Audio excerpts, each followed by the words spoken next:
The sound of the brakes screeches dryly. The car stops and the door opens. A cardboard box flies through the air and hits the concrete under the bridge. The impact is dull, heavy. Before anything moves, the engine revs. The wheels spin. The car disappears around the curve without looking back. The box wobbles. A low whimper escapes from inside. Then she appears, a light-coated dog with brown spots, skinny, stumbling out of the tipped box. Her eyes follow the vanishing car. She takes 2 steps, stops, looks back. Because from inside the box comes another sound. 4 small furballs roll out. Tiny. Eyes still closed. They can't be more than 2 weeks old. She runs back, sniffs each of them, licks them, pushes them with her snout close to her body. They whine. She lays down around them, forming an imperfect circle of protection. On her neck, a red collar, worn out, torn at one end. You can still see fragments of letters faded by time. A woman walks by on the sidewalk, well-tailored suit, leather purse. She glances at the scene under the bridge, frowns, looks away, quickens her pace. Seconds later, a man on a bicycle rides by in the opposite direction. He sees the dog, shakes his head. "Just what we needed," he says quietly, with tired contempt, keeps pedaling. The dog doesn't move. She just watches. Every person walking by, every car, every sound, as if she still expected someone to come back, someone to stop. Nobody stops. The sun begins to set on the horizon. The bridge's shadow grows over them. The concrete still holds the heat of the day, but night is coming, and with it the cold, the silence, the absolute loneliness of a place where the world passes by, but never looks. Luna, that was the name that had once been complete on that collar. But that didn't matter anymore, because to everyone walking past, she had no name, she had no story, she had no value. She was just another one, invisible, disposable.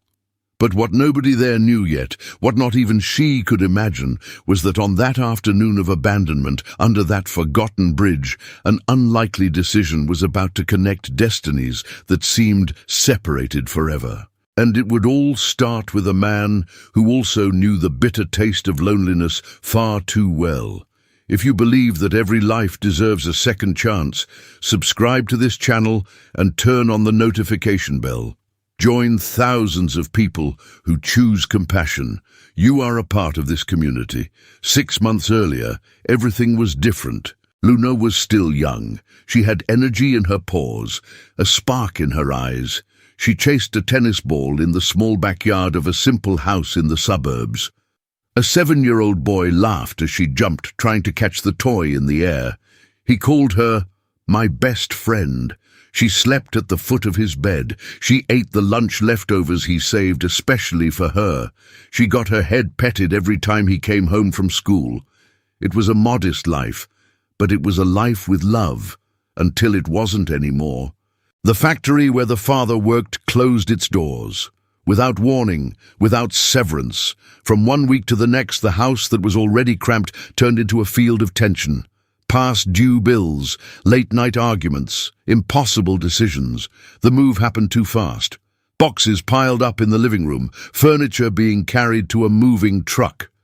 Luna watched everything without understanding, sitting in the corner of the yard, waiting. That was when the man crouched in front of her, the same one who had brought her home as a puppy. He rubbed her head, slowly. His eyes were red. "I can't take you with us. I'm sorry." He took the collar off her neck, looked at the embroidered name, hesitated, put it back on, as if that could mean something, as if someone would care. Then he stood up, got into the truck. The door slammed. The engine started. Luna ran after it, barked, tried to keep up, but the truck was too fast, and soon it turned the corner. She went back to the gate, sat down, waited. She waited the entire day. She waited for night to fall. She waited until she understood that no one was coming back. All she did was trust, love without questioning, be present. But that wasn't enough for them to take her along. The following weeks were a silent struggle for survival. food scraps in dumpsters, puddle water when it rained, sleeping in hidden places, running away from people who yelled, from dogs that attacked, from cars that honked. And then her belly started to grow. She didn't understand it at first, but her body knew. The hunger increased, her movements got slower. And on a rainy day, under a bridge where nobody looked, 4 tiny lives came into the world.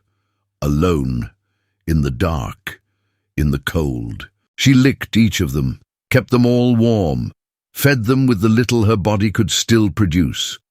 For 2 weeks, she only left to find something to eat. Always running, always coming back fast, afraid that something would happen in her absence. And that afternoon, when the car stopped and the box was thrown on the ground, it wasn't an abandonment. It was the second one. But while Luna remained there, invisible to the passing world on the other side of the city, someone was living his own form of abandonment. Robert Miller was 52 years old, former construction worker, on disability for 4 years because of a permanent spinal injury, a widower for 3. He lived alone in a 2-bedroom house in an old neighborhood, the same house where he raised his kids, where he lived with Mary for 28 years, where she got sick, and where he learned what it means to be alone in a place full of memories. Mark and Julia, 28 and 26 years old, both adults, both with their own lives, both distant, not out of malice, but out of pain. Because after Mary was gone, nobody knew how to deal with the emptiness, so everyone dealt with it in their own way, separated, distant, in silence. Visits became rare, phone calls short, Sundays empty. Robert woke up, drank his coffee alone, watched TV alone, slept alone. The house that was once noisy now only echoed his own footsteps and the sound of his cane hitting the floor.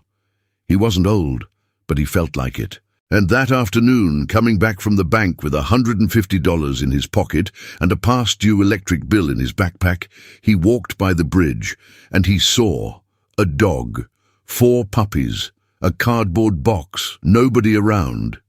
His pace slowed. He stopped, looked. She looked back. 2 abandoned beings, each in their own way, each fighting against invisibility. And right there, at that unlikely intersection of destinies, something began to change. But Robert wasn't the first to see. Throughout that day, many walked by. Many looked. None stopped. The first was a woman in the late morning, driving an imported car, windows slightly rolled down, AC on. She slowed down as she passed the bridge, looked in the rearview mirror, saw the dog, the puppies, frowned. For a second, it seemed she was going to stop, but the light turned green, and she kept going. Right after, a skater kid came down the sidewalk, must have been about 15, earbuds in his ears. He saw Luna from a distance and slowed down, stopped a few yards away, watched, took his phone out of his pocket as if he was going to do something. A text came in. He looked at the screen, typed something back, put the phone away, looked one more time at the dog, shook his head, put his foot on the skateboard and kept going. In the mid-afternoon, an elderly man walked by on the other side of the street, cane in hand, slow steps. He saw the scene, stopped, stood there looking for almost a whole minute. Luna raised her head, as if she was expecting it. He sighed deeply. "I can't help. I already have too many problems," he said quietly, more to himself than to anyone else, and kept walking, every step heavier than the last. Around 4 in the afternoon, a young couple walked by holding hands. The woman saw it first, nudged her boyfriend, pointed. Both stopped. "Poor thing," she said, voice genuinely sad. "Yeah," he agreed. "But we're not set up for it, right? We're renting. The apartment is small." "That's true." They stayed there for a few seconds, looking, in silence. Then she sighed. He put his arm around her shoulder, and they both went on their way. Later, a city worker walked by doing an inspection, faded blue uniform, clipboard in hand. He wrote something down. "I'll report it," he said. But his tone was automatic, mechanical, like someone repeating the same phrase 10 times a day. He didn't come back. Luna watched everything, every person, every look, every silent promise that was never fulfilled. She left once, only once, left the puppies for a few minutes, went to a puddle of water near the gutter, drank quickly, ran back, as if she was afraid they would vanish in her absence. Around her, the city kept going. Cars passed by, people laughed in a bar across the street, music played from somewhere nearby. Life went on, normal, indifferent, because that is what invisibility does. It's not aggressive. It doesn't scream, it doesn't hit, it just looks and passes by. And of all the forms of rejection, maybe that is the most silent one and the most cruel, but there was someone who couldn't pass by. Robert had seen the scene in the morning when he went to the grocery store.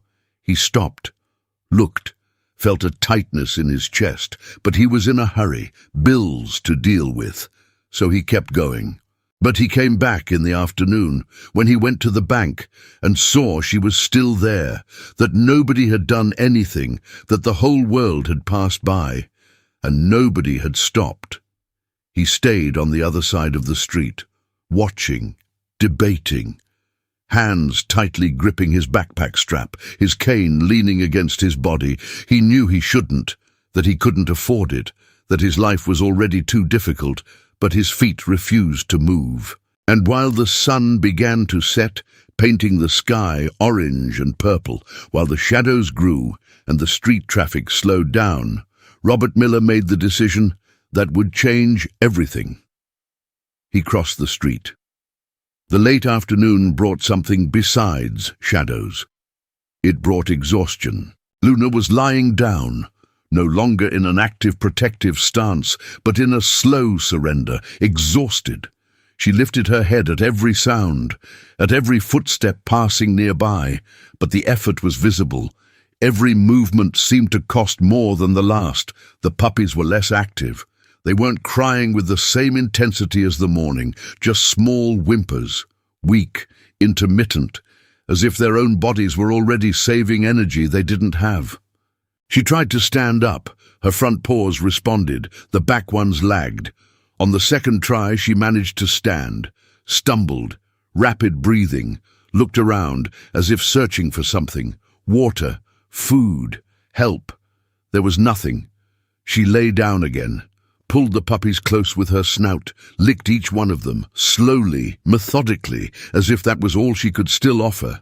The sky was starting to get dark, and with night coming, the chances were dropping, because nobody stops in the dark.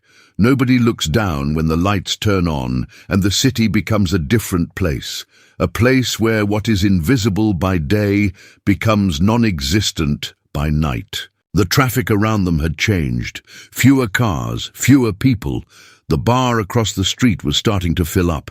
Laughter, music, glasses clinking. Life kept happening, just at a different rhythm, on a different frequency, one that didn't include those under the bridge. That was when false hope appeared.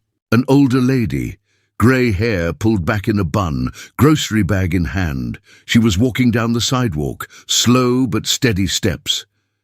Luna saw her from afar, perked up her ears. Something in her chest answered. A spark. The woman got closer. Luna followed every step with her eyes. Closer. The woman stopped, right next to them, looked down. Her eyes met Luna's. For a second, the world stood still. Then the woman lifted her bag and dropped it into the trash can next to the bridge. She looked one more time, shook her head, and walked away. Luna lowered her ears, lowered her head, and something inside her went out. She lay down completely, stretched her body around the puppies, forming an imperfect circle of protection, rested her snout on the ground, closed her eyes not out of sleep, but out of surrender. Because there is a point where the body tires, where the silent struggle meets its limit, where hope stops being a force and becomes just a distant memory of when things still made sense. The sound of the city began to change, distant honks, muffled voices, the electrical hum of the streetlights turning on one by one. The bridge got darker, colder, more forgotten. And it was in this growing silence that another sound appeared. Footsteps. Slow, dragging. The sound of a cane hitting the concrete, rhythmic, steady, approaching. Luna didn't open her eyes. She had already learned that the sound of footsteps just meant another person passing by, another one who wasn't going to stop. But these footsteps slowed down and stopped. A shadow formed over her, blocking the orange light of the streetlight that was starting to turn on. Heavy breathing, tired, as if the owner of those footsteps had come from far away, or as if carrying his own body was a daily struggle. Luna opened her eyes, slowly, without hope, just out of reflex, and she saw a man, standing, leaning slightly forward, one hand holding a cane, the other holding the strap of a worn-out backpack, grey hair, a face marked by time, tired eyes. But those eyes didn't pass right by. They stopped and looked, really looked. Robert had come back, not because it was sensible, not because he could afford it, but because throughout that entire day, while paying bills at the bank, while buying bread at the bakery, while heading back to his empty house, one image wouldn't leave his mind. The image of a dog, 4 puppies, and nobody stopping. He had withdrawn the last $150 of his disability check. He had a past-due electric bill for $80. He had commitments. He had limits. He had pains. But he had come back, and now he was there, standing, looking down, at that life the whole world had decided to ignore, and for the first time on that endless day, someone crouched down. Robert Miller wasn't a man of impulsive decisions. 52 years old, former construction worker, 27 years lifting heavy loads, climbing scaffolding, bending rebar, until his spine said no, a herniated disc that turned into two that turned into disability retirement at 48. Now he walked with a cane. Not every day, but on the bad days, yes, and that was a bad day. He lived alone. Same house as always, 2 bedrooms, small living room, a backyard nobody used anymore. Mary had died there, in their bedroom, 3 years ago. Cancer that came fast and took her even faster. His kids had come for the wake, for the funeral, for the first few months. Then each went back to their own lives. Mark worked in logistics. Julia was a teacher, both busy, both distant. Not out of malice, just out of pain, because nobody knew how to handle Mary's absence, so everyone handled it alone, in silence, separated. Phone calls became shorter, visits became rarer, Sundays became emptier. Robert received a check for $1,200 a month. He didn't pay rent, he owned the house. But there was electricity, water, gas, groceries, back pain medication.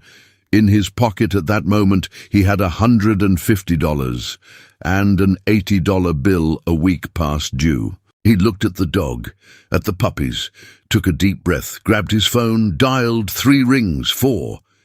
"Dad," Mark's voice on the other end. Neutral, not cold, just tired. "Son, there's a dog here, with puppies, abandoned, under the bridge near the house." Silence on the other end. "Dad." "They need help. They've been here for hours. Nobody has done anything. You can barely take care of yourself." It wasn't cruelty. It was concern. Genuine. "It's not smart. I know, but, Dad, you have a bad back. You walk with a cane. You live alone. How are you going to take care of 5 dogs?" "I don't know, son. But I just can't walk away." Another silence. "Dad, I have to let you go. We'll talk later, okay?" "Okay." The call disconnected. Robert stood with the phone in his hand, looking at the screen as it went dark again. He knew Mark was right. knew it wasn't sensible, that he wasn't set up for it, that his life was already complicated enough. But he looked at Luna and saw something he knew well. Loneliness, that silent way of disappearing while you're still alive, of being somewhere and not being seen, of needing help and not being heard. He knew what it was like to wake up in an empty house, drink coffee alone, watch TV with no one to comment to, sleep in the heavy silence of rooms that were once full of life. He knew what it was like to be left behind. And maybe because of that, maybe because he recognized in those tired eyes a reflection of his own, he couldn't turn his back. He put his phone away, took the backpack off his back, unzipped it. Inside was a bottle of water, half a sandwich, the bill, and the $150. He looked at the money, at the bill, at Luna. "God forgive me," he whispered, "but I can't turn my back." And he crouched down, slowly. Every movement hurt. His spine complained, his knee popped, but he went down, until he was at her level. Luna lifted her head. Her eyes met his. There was no trust there, just caution, exhaustion, resignation. Robert reached out his hand, slowly, no rush. "Easy, girl," he said, low voice, raspy. "I'm going to help you." And for the first time on that endless day, Luna was no longer alone, and neither was Robert. Robert's hand stayed extended, motionless, waiting. Luna looked at his hand, at his face, back at his hand. Her muscles were tense, ready to react, but she didn't growl, didn't bare her teeth, just watched. "I know," Robert said softly. "I know you have no reason to trust me, but I swear I'm not going to hurt you." He waited, without pushing, without getting any closer, just there, present, patient. After long seconds, Luna lowered her head, not in submission, but in a tired acceptance, as if saying, "I don't have a choice anymore." Robert took a deep breath. Then, slowly, he took off the denim jacket he was wearing, left with only his t-shirt underneath. The night wind hit his arms, cold, but he didn't even notice. He laid the jacket on the ground next to her and started picking up the puppies. One by one, the first was the smallest, fit in the palm of his hand, eyes still closed, body warm but breathing fast. Robert wrapped him in the jacket carefully, as if holding something made of glass. The second, the third, the fourth. Luna watched every movement, tense, but she didn't stop him. When they were all wrapped in the fabric, Robert opened his backpack, took out the water bottle. 16 ounces. It was all he had. He opened it and poured some into his palm, offered it to her. Luna sniffed it, hesitated, then licked, fast, desperate, drank until his palm was dry. He poured more. She drank again and again, until the bottle was empty. He took the half sandwich from his backpack, his lunch. He was going to eat it at home, but that didn't matter anymore. Broke the bread into small pieces, put it on the ground in front of her. She looked, sniffed, and ate. Every piece, without chewing, just swallowing.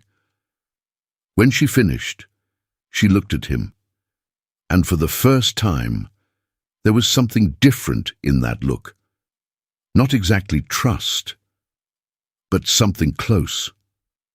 Recognition that this man was not like the others who had walked by. Robert tried to stand up. The pain in his spine came before the movement. He groaned softly, leaned on his cane. On the second try he managed to stand. His back screamed, but he ignored it. He looked around. The street was empty, dark. How would he call a cab from there? He didn't have a car, never did, and walking home carrying all of that would be impossible. Then he saw a taxi parked at the corner about 50 yards away, hazard lights blinking. He tucked the jacket with the puppies carefully into his backpack, zipped it only halfway so they could breathe, looked at Luna. "Come on," he said, and started walking. She hesitated, looked at the box where she had been thrown, at the bridge, at him, and followed him. The driver was scrolling on his phone when Robert arrived. Young, Must have been about 25. "Good evening," Robert said. "Can you take me to Maple Street? With her too?" He pointed at Luna. The guy looked at Robert, at the dog, at the backpack. "I don't usually take animals, boss. It's a hassle." "I know, but it's an emergency. She was abandoned, with her puppies. They're in the backpack." The driver took a closer look, saw Luna, skinny, dirty, exhausted, sighed. "Is it far?" "About a couple of miles. $15. Robert reached into his pocket, took out the $150, separated 25. "Take 25. For the help." The guy looked at the money, at Robert. "You don't need to give me 25. "Yes, I do. You're saving 5 lives today. It might not seem like it, but you are." The driver only took 15. "Hop in, her too. Careful with the seat." Robert got into the back seat, placed the backpack on his lap, holding it carefully. Luna looked at the car, at him. "Come on, girl. Trust me." She jumped, with difficulty, but she got in. She sat on the floor mat between Robert's legs. He held her with one arm, the backpack with the other. "Take it slow," Robert asked. "You got it." The car pulled away smoothly, cutting through the night.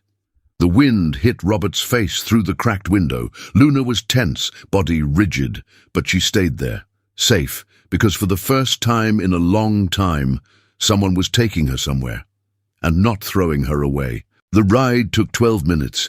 When the car stopped in front of the house, Robert got out, helped Luna get out, thanked the driver. "Take care, boss. Hope everything works out for them." "It will," Robert replied.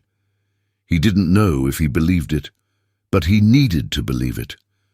He opened the gate. The house was dark, silent, as always, but this time he didn't walk in alone. He turned on the light in the back laundry room, small, old tiles, utility sink, washing machine, and space on the floor. He grabbed old blankets from the closet, spread them out in the corner, created a sort of nest, placed the puppies there, one by one. They wiggled, seeking warmth. He grabbed a bowl from the kitchen, filled it with fresh water, placed it next to them. Luna walked in slowly, sniffing everything, the walls, the floor, the air. She approached the puppies, lay down beside them. They snuggled against her immediately. Robert crouched down again, reached out his hand, lightly touched her red collar, worn out, torn. He flipped the buckle and read, "Luna." He smiled, tired, but he smiled. "Luna," he repeated. "Pretty name." She looked at him and pressed her snout against his hand, just for a second, but it was enough. Robert stepped out of the laundry room, closed the door only halfway, in case she needed something, went to the kitchen, sat on the chair, took the bill out of his pocket, $80, looked at the $135 he had left. It wasn't enough. It wasn't going to be enough. He knew it, but when he looked through the window and saw the laundry room light on, and knew that inside there was life, 5 lives, that were once alone, and now weren't anymore. He folded the bill and put it back in his pocket. "We'll figure it out," he said to himself, because taking them in was only the first step, keeping everyone alive, healthy, safe. That would be the real battle. But that night, for the first time in 3 years, Robert Miller didn't sleep alone in an empty house, and neither did Luna. Thousands of people are watching this video right now. Many are from your city. Leave the name of your city in the comments and find out who your neighbors are. Let's create this chain of compassion together. The first week was harder than Robert imagined. The morning after the rescue, he woke up early, 6 in the morning, like always. But this time, he woke up to sounds, low barks, whimpers, life. He went to the laundry room. Luna was standing. The puppies were nursing. She looked at him when he walked in, not with fear anymore, but with attention, watchful. He changed the water, gave her the rest of the bread he had, but he knew it wasn't enough. She needed dog food, the puppies needed care, and he needed guidance. He grabbed his phone, looked for a nearby vet, found a clinic 4 blocks away, Hope Veterinary Clinic. Called. "Good morning. I rescued a dog with 4 puppies. They need to be seen." The receptionist was nice, scheduled him for that afternoon. 3 o'clock. Robert took the $135 he had, put it in his pocket. He knew it wouldn't be cheap, but he had no choice. At 3 sharp, he was at the clinic, Luna in a reinforced cardboard box, the puppies wrapped in cloth. The vet was a young woman, maybe 30 years old, hair tied back, white coat, embroidered name, Dr. Patricia. She examined Luna, then the puppies, one by one, serious, focused.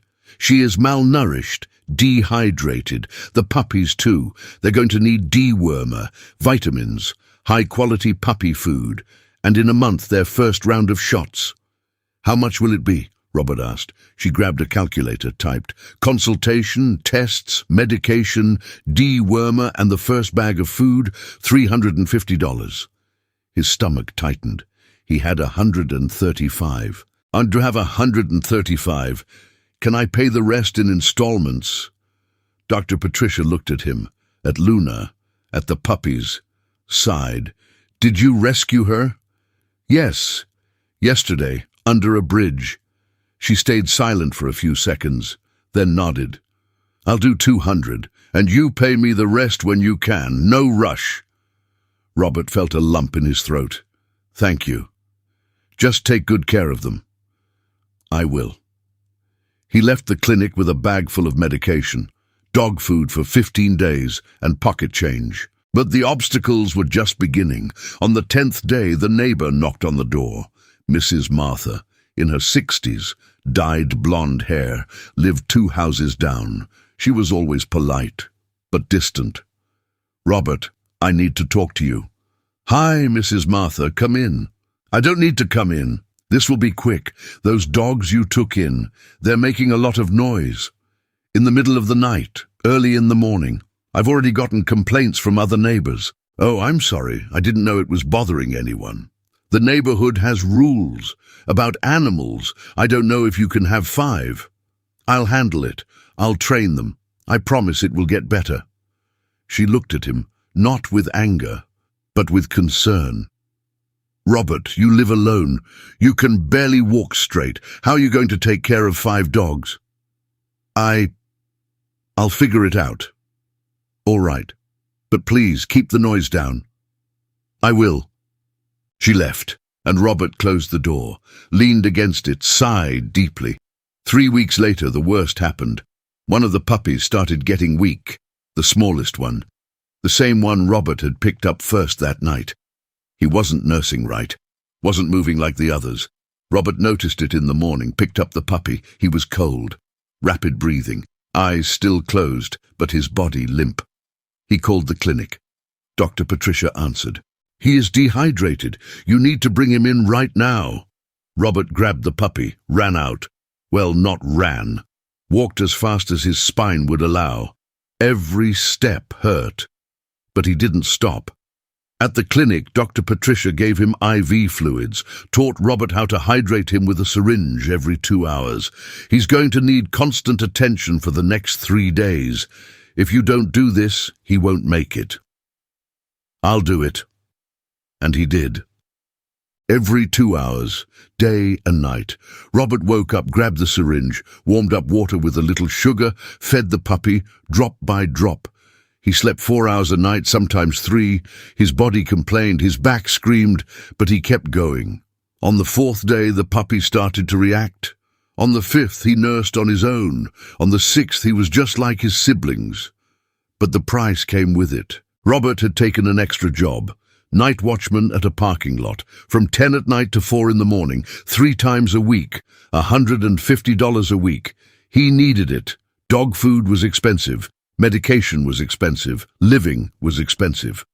But standing for 6 hours straight with a bad back, after spending the day taking care of 5 dogs, was brutal. He came home exhausted, ate rice and eggs, sometimes just rice, slept very little, woke up tired, and started all over again. It was in the third week that Mark showed up, unannounced, knocked on the door on a Sunday morning. Robert was in the backyard, Luna by his side, the puppies running around, bigger now, more active.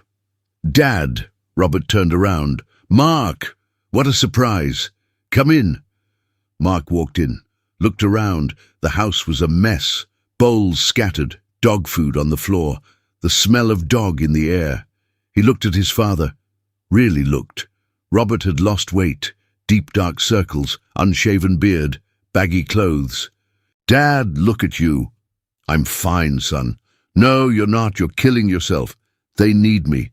And you? Who takes care of you?" Mark's voice rose, not out of anger, out of concern, out of fear. "You can barely walk straight. You've lost weight. The house is a mess, and all because of some dogs." "It's not just because of them," Robert replied, low voice. "It's for me, too." "What do you mean?" "You don't understand. You don't live alone. You don't wake up in an empty house every day. You don't know what it's like to live without having anything or anyone who needs you." Mark stayed silent. "They gave me a reason, son. To wake up. To keep going. To feel like I'm still good for something. Dad, I know it doesn't make sense to you, but it does to me." Mark looked at Luna, at the puppies, at his dad. "You can't keep going like this." "I'll be fine." "No, you won't." Mark shook his head. "But I know you're not going to give up on them." "I won't," Mark sighed. "Then at least let me help, with something." "You don't need to." "Yes, I do. If you won't accept help to take care of yourself, at least accept it to take care of them." Robert stayed quiet, then nodded. Mark left, not happy, but less worried. And Robert went back to the yard, sat on the ground. Luna lay down next to him. The puppies climbed on his legs, small, warm, alive. Was it worth it, he asked himself. He looked at them, at Luna, and he knew the answer. But that night something happened that almost broke him. Luna disappeared. Robert searched the entire house, laundry room, kitchen, backyard, nothing. Then he heard it, a low sound, under the bed, in his bedroom. He bent down and saw her, Luna, curled up, trembling, eyes wide. "Luna, what's wrong?" She didn't come out, just looked at him, with fear, and Robert understood. The trauma, the abandonment, it was still there, maybe it always would be. He lay down on the floor, next to the bed, reached out his hand. "I'm not going to abandon you, never, I promise." She stayed there, for an hour, until slowly she came out, and rested her head on his hand, and Robert, on the cold bedroom floor, felt something wet roll down his face. But it wasn't hers. It was his. "We're going to get through this together," he whispered. And she believed him. 2 months later, everything was different. The house that used to echo only silence now had noise, barks, footsteps, life happening in every corner. Luna was no longer that skinny, scared dog Robert had found under the bridge. Her coat, once dull and dirty, now shined, clean, healthy. She had gained weight, not a lot, enough so her ribs didn't show anymore, so her muscles came back, so her eyes had that spark that only exists when the body is no longer fighting just to survive. The puppies had grown. From small fur balls that fit in the palm of a hand, they were now clumsy miniature versions of Luna. Paws too big for their bodies. Ears that still didn't know which way to point. Energy that seemed endless. They ran around the yard, fought over makeshift toys, empty plastic bottles, old rolled-up socks, simple things. But to them, they were treasures. And Luna watched, always alert, always nearby, but now with something different in her eyes. No longer fear, no longer distrust, just maternal attention, protection, peace. She followed Robert around the house. Wherever he went, she went. Kitchen, living room, backyard. When he sat down, she lay at his feet. When he went out, she waited by the door. And when he came back, her tail wagged completely, not just the tip, but her whole body moved with the happiness of seeing him return. The puppies, too. When they heard the sound of the cane hitting the floor, all four came running, bumping into each other, barking, jumping, trying to climb up his legs. And Robert, who used to come home just because he had nowhere else to go, now came home because someone was waiting for him. He had established a routine, woke up at 6, fed everyone, changed the water, cleaned up. At 8 he drank his coffee, never alone. Luna always by his side, sometimes with her head resting on his thigh while he ate. In the afternoon he took everyone to the yard, sat in the plastic chair, and watched the puppies playing, Luna resting in the shade, the sun hitting the plants Mary had planted and that he never had the heart to pull out. He smiled, something he hadn't done in a long time, and people noticed. Mrs. Martha walked by the gate one morning, saw Robert in the yard, the dogs running, him laughing at something one of them had done.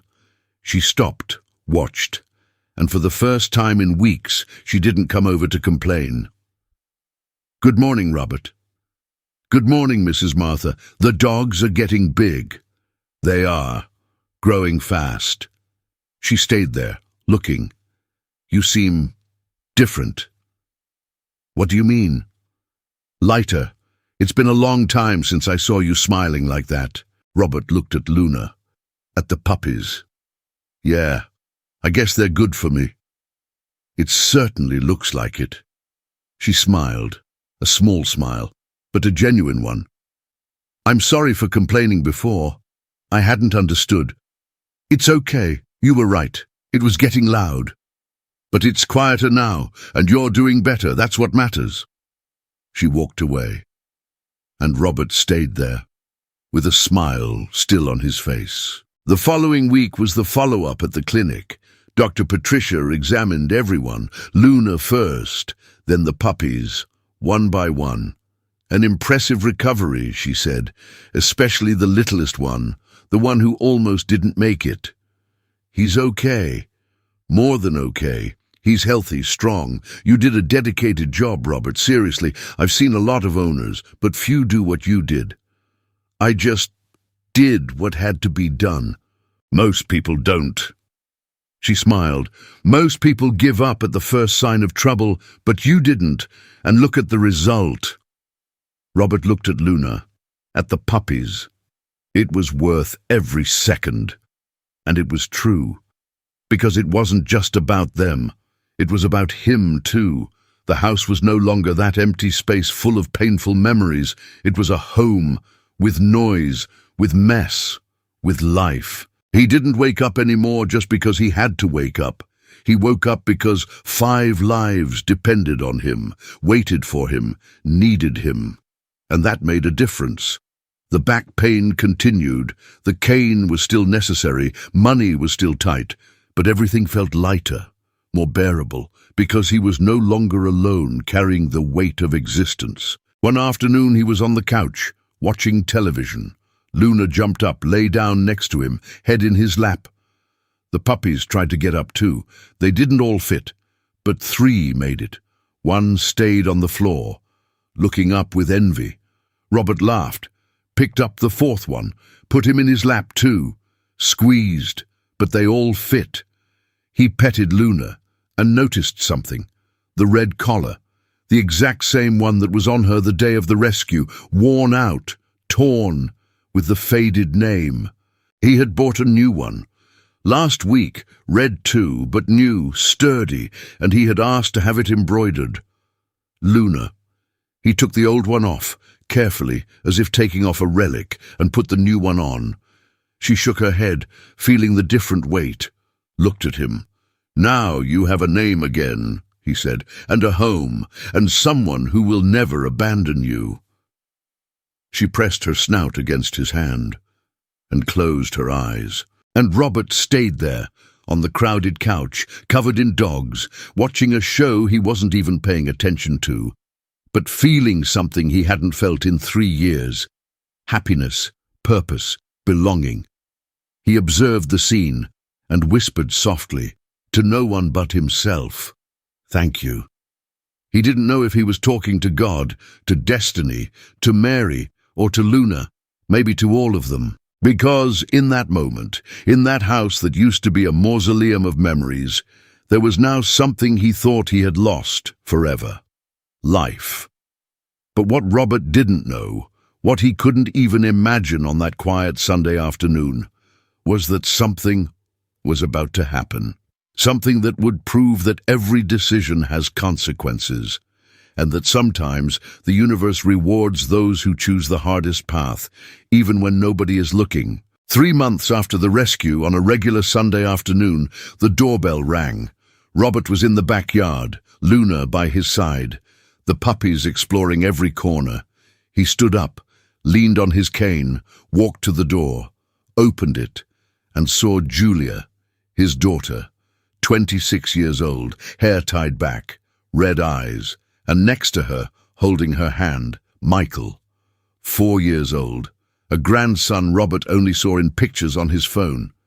Julia? Hi, Dad. Her voice trembled. Can I come in? Of course, come in. She walked in. Michael looked around with curiosity. Then he saw them, the puppies. His eyes went wide. Grandpa has doggies. I do. You want to meet them? Michael looked at his mom. She nodded. He ran out into the backyard. Julia stood in the living room, looking around. The house looked different, messy, but alive. Dad, I need to talk to you. Sit down. Robert pointed to the couch. She sat down. He sat next to her. Luna walked in, sniffed Julia, lay down at Robert's feet. After Mum died, Julia started, low voice, controlled. We pulled away. Everyone stayed in their own corner, everyone in their own grief. And you were left alone. Sweetheart, I understand. No, Dad, let me finish. She took a deep breath. Mark called me a few weeks ago, told me about the dogs, said you were sacrificing yourself for them, and I got confused, even angry. I thought, he doesn't have time for us, but he has time for dogs? Robert stayed quiet, but I came here today, and I saw. She looked toward the yard, Michael laughing, playing. I saw you alive again, Dad. I saw you smiling, being involved, and that made me realize something terrible. What? And that we abandoned you, too. Her voice broke. It wasn't the same as whoever threw that dog on the street, but it was abandonment just the same, emotional. We disappeared, and we left you alone in a house full of ghosts. Julia. And you didn't choose the dogs over us. You chose them because we weren't here. Tears rolled down her face. Forgive me, Dad. Robert felt a tightness in his chest. He reached out his hand, held hers. There's nothing to forgive. Yes, there is. At that moment, the doorbell rang again. Robert stood up, opened it. Mark. Dad. Son. Mark walked in, saw Julia, crying, saw his dad, teary-eyed. We agreed to come together, Mark explained, because we need to talk to you, together. He stepped closer, stood in front of his dad. I messed up. I judged you. I thought you were killing yourself for nothing. But I didn't understand. I didn't understand that you were saving yourself. His voice cracked. Ever since that dog came in here, you changed. I can't quite explain it, but you started living again, and that made me realize how far I had pulled away, how much I need you, and how much you needed us. Julia stood up, stood next to her brother. We want to come back, Dad, she said, into your life for real. Not just 5-minute visits, but Sunday lunches, phone calls during the week, Michael sleeping over, being a family again. Robert looked at both of them, at the kids he thought he had lost along with Mary, and he couldn't hold it in. He cried. Julia hugged him. Mark did too. The three of them stayed there, hugging, crying. 3 years of distance undone in a single moment. Luna watched, quietly, as if she understood that something important was happening. When they pulled away, Mark wiped his face. We're going to come every Sunday. Julia brings lunch. I'll help you with whatever you need. You guys don't need to— Yes, we do, Julia interrupted. We need to be a family again, for real. From the backyard, Michael yelled, Grandpa, this one is the fastest. The three of them laughed, wetly. But they laughed. And in that moment, in that living room that 3 months ago was just an empty space, Robert understood. He hadn't just saved 5 lives under that bridge. He had saved his own. And without knowing it, he had saved his family too. Because compassion has that power to transform not only the one who receives, but the one who offers, and the one who watches, and the universe had seen it and rewarded it, not with money, not with fame, but with what truly mattered: connection, belonging, love. Purpose isn't found in the things we own. It reveals itself when we choose to respond to what others ignore. Robert Miller wasn't rich, didn't have a degree, didn't have perfect health, didn't have abundance, but he had something that many who passed by that bridge didn't have: the courage to stop. That afternoon, under that forgotten bridge, dozens of people saw the exact same scene: the dog, the puppies, the abandonment, the need. Some had imported cars, others free time, others big houses, structure, resources, means. But they kept going. Robert had a destroyed spine, $150 in his pocket, an empty house, and a loneliness that weighed like lead. But he stopped. And by stopping, by choosing to see what was easier to ignore, he didn't know he was saving more than 5 canine lives. He was saving his own family. Because Julia and Mark didn't come back because of the dogs. They came back because they saw in their father something they had forgotten existed: purpose, courage, unconditional love. They saw that he, even with so little, had chosen to give. And that reminded them of who he had always been, and who they wanted to be again. Today, months later, Robert's house is no longer silent. Every Sunday, Julia brings lunch. Mark brings Michael. They sit at the table, talk, laugh. Luna lies at Robert's feet.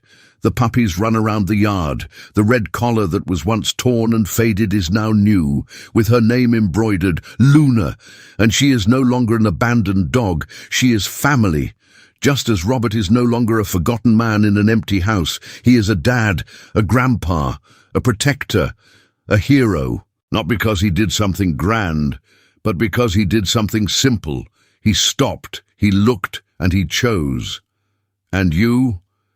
If tomorrow, on your street, on your path, under some random bridge, you see someone everyone ignores, someone nobody chooses, someone the world decided doesn't matter, what choice will you make? Because there is power in compassion, the power to transform, to reconnect, to save, not just the one who receives it, but the one who offers it. And sometimes the life you save by stopping is your own.